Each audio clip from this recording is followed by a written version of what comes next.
இந்து மதத்தின் மிக முக்கிய கடவுள் அனுமன் ஆவார். ராமாயணத்தில் அனுமனின் பங்கு என்பது மிகவும் முக்கியமானது. ராமருக்கு சேவை செய்ய பிறந்ததாக கருதப்படும் அனுமன் தன் வாழ்நாள் முழுவதும் பிரம்மச்சரியத்தை கடைபிடித்தார். ஆனால் அவருக்கு திருமணம் நடந்தது என்பது பலரும் அறியாத உண்மையாகும். இது பலராலும் ஏற்றுக்கொள்ள முடியாத ஒரு கதையாகவும் நம்ப முடியாத தகவலாகவும் இருக்கலாம். ஆனால் அனுமனின் வரலாற்றில் இது பற்றிய குறிப்புகள் காணப்படுகிறது. அந்த திருமணமும் அவர் ஞானத்தை பெறுவதற்காகவும் தன்னுடைய குருவின் வேண்டுகோளிற்காகவும் தான் செய்து கொண்டார். இந்த பதிவில் அனுமன் ஏன் திருமணம் செய்தார், ஏன் பிரம்மச்சரியத்தை கடைபிடித்தார் என்ற கேள்விகளுக்கெல்லாம் பதிலை தெரிந்து கொள்ளலாம். பராசர மகரிஷியின் கூற்றுப்படி அனுமன் சூரிய பகவானை தனது குருவாக வணங்கி வேதங்களை படித்து 9 வியாகரணங்களில் தேர்ச்சி பெற்றார். அனுமன் அஜன்ம பிரம்மச்சாரியாக இருந்ததால் அனுமனால் 9 வியாகரணங்களை படிக்க தகுதியற்றவராக இருந்தார். ஏனெனில் அதற்காக ஒரு கிருஹஸ்த என்ற நிலை அவசியம். அனுமனின் கல்வியை முடிக்க வேண்டும் என்பதற்காக திருமூர்த்திகள் சூரிய பகவானை அணுகி சூரியனின் கதிர்களில் இருந்து ஸ்வச்சலா தேவி என்னும் ஒரு அழகிய கன்னியை படைத்தனர். அவர் ஒரு அஜன்ம பிரம்மச்சாரிணியாக உருவாக்கினார். எனவே அவரை திருமணம் செய்து கொள்வதன் மூலம் அனுமனின் பிரம்மச்சரியத்திற்கு பாதிப்பு ஏற்படாமல் அவரை கிரகஸ்த நிலையை அடைய வைக்க முடியும் என்று அவர்கள் கூறினார்கள். கிரகஸ்த நிலையை அடைந்த பிறகு 9 வியாகரணங்களில் ஒரு மேதையானார்.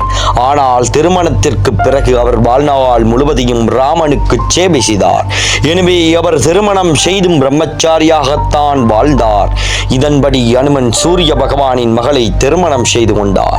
சூரிய பகவான் அனுமனிடம் கூறினார், அனுமனே, நீ பாற்கடலை கடைந்த போது வெளிப்பட்ட ஆழகால விஷத்தை குடித்த சிவபெருமானின் அவதாரம் நீ. மேலும் நீ வாயு பகவானின் புதல்வன். என்னுடைய வெப்பத்தை தாங்கிக் கொள்ளக்கூடிய ஒரே ஆள் நீ மட்டும்தான். எனவே என்னுடைய கதிரில் இருந்து உருவாக்கப்பட்ட எனது புதல்வி ஸ்வச்சலா தேவியை திருமணம் செய்து கொள்ள வேண்டும் என்று கூறினார்.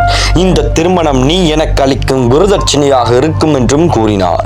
அனுமன் தன் குரு கூறியதை கேட்டு அவருக்கு பதிலளித்தார், பிரபு, நான் வாழ்நாள் முழுவதும் பிரம்மச்சரியத்தை கடைபிடிக்க முடிவு செய்துள்ளேன். என்னால் எப்படி திருமணம் செய்து கொள்ள முடியும் என்று கூறினார். அதற்கு சூரிய பகவான், இந்த ஸ்வச்சலா தெய்வீக குணம் வாய்ந்தவள். அவள் பக்தியுள்ள மனைவியாக இருப்பாள். திருமணத்திற்கு பிறகும் நீ பிரம்மச்சாரியாக இருப்பாய் என்று வரத்தை நான் உனக்கு தருகிறேன். நீங்கள் தொடர்ந்து பிரஜாபத்திய பிரம்மச்சாரியாக இருப்பீர்கள். உங்கள் திருமணம் பிரபஞ்சத்தின் நலனுக்காக மட்டுமே. அது நீங்கள் தேர்ந்தெடுத்த பிரம்மச்சரியத்தை பாதிக்காது என்று கூறினார். அனுமன் தனது குருவின் வேண்டுகோளை ஏற்றுக்கொண்டார். பராசர சம்ஹிதாவில் சூரிய பகவான் ஜெயிச்சிதா சுதா தசமியில் தனது மகள் சுவச்சலாவை திருமணம் செய்து வைத்ததாக கூறப்பட்டுள்ளது. இந்த வீடியோ பிடிச்சிருந்தால் லைக் பண்ணுங்கள், கமெண்ட் பண்ணுங்கள், ஷேர் பண்ணுங்கள். இதே போல் பல தெய்வங்கள் பற்றிய ரகசியங்களையும் அற்புதமான உண்மைகளையும் இந்து சமயம் பற்றிய சுவாரஸ்யமான தகவல்களையும் அறிந்து கொள்ளணும்னா நம்ம யூடியூப் சேனலை சப்ஸ்கிரைப் பண்ணி பக்கத்தில் இருக்கிற பெல் ஐக்கானை கிளிக் பண்ணுங்கள்.